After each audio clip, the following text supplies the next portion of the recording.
პირველ რიგში დამოუკიდებელ სამინისტრო ჩამოყალიბდება საქართველოს რეგიონული განვითარების სამინისტრო. როგორც მოგეხსენებათ, ეკონომიკის ზრდასთან ერთად მნიშვნელოვნად გაიზარდა ადგილობრივი ხელისუფლების ბიუჯეტები, რომელთა ჯამად ფილის გარეშე 4 მილიარდი შეადგინა. ეს ერთი მხრივ ზრდის ადგილობრივი ხელისუფლების შეასრულებას, განახორციელონ საზოგადოებისთვის მნიშვნელოვანი პროექტები, ხოლო მეორე მხრივ ზრდის გამოწვევებსაც, რომლებიც შესაბამისი ამოცანების შესრულებასთან არის დაკავშირებული. ამდენად რეგიონული განვითარების ეფექტიან დაგეგმვას და მონიტორინგს ქვეყნის თანაბარი სოციალურ-ეკონომიკური განვითარებისთვის განსაკუთრებული მნიშვნელობა ენიჭება. ახალი სამინისტროს ერთ-ერთი უმნიშვნელოვანესი მისია რეგიონულ განვითარებასთან დაკავშირებული ღონისძიებების მაქსიმალური ეფექტიანობის უზრუნველყოფა იქნება.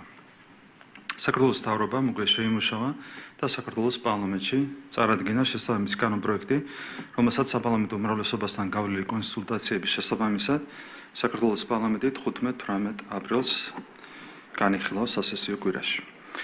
საქართველოს რეგიონული განვითარების მინისტრის თანამდებობას დაიკავებს ბატონი გრიგოლ ლილუაშვილი, რომელიც როგორც მოგეხსენებათ, ოქტომბერში ისედაც ტოვებს თანამდებობას, ეძღვრება უფლებამოსილების ვადა. კანონის თანახმად მას აღარ ჰქონდა აღნიშნული თანამდებობის დაკავების უფლება. ბატონმა გრიგოლ ლილუაშვილმა დატოვა სახელმწიფო უსაფრთხოების სამსახურის უფროსის თანამდებობა და კანონის მიღებისთანავე ის დაიკავებს საქართველოს რეგიონული განვითარების მინისტრის თანამდებობას.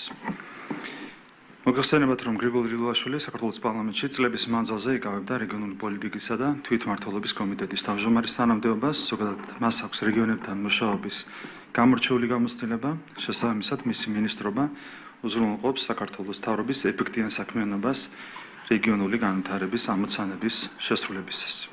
მე მინდა მადლობა გადავუხადო გრიგოლ ლილუაშვილს სახელმწიფო უსაფრთხოების სამსახურის უფროსის თანამდებობაზე უაღრესად წარმატებული საქმიანობისთვის.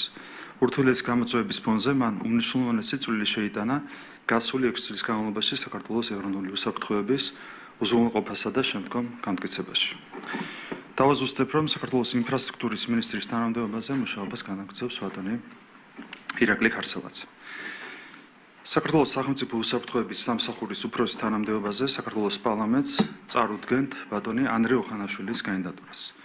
შეგახსენებთ, რომ იუსტიციის მინისტრის თანამდებობის დაკავებამდე ანდრე ოხანაშვილი წლების მანძილზე იყო საქართველოს პარლამენტის წევრი, იურიდიულ საკითხთა კომიტეტის თავმჯდომარე. ანდრე ოხანაშვილი შეგახსენებთ არის სამართლის დოქტორი, მას სადოქტორო დისერტაცია დაცული აქვს ბერლინის ჰუმბოლდტის უნივერსიტეტში.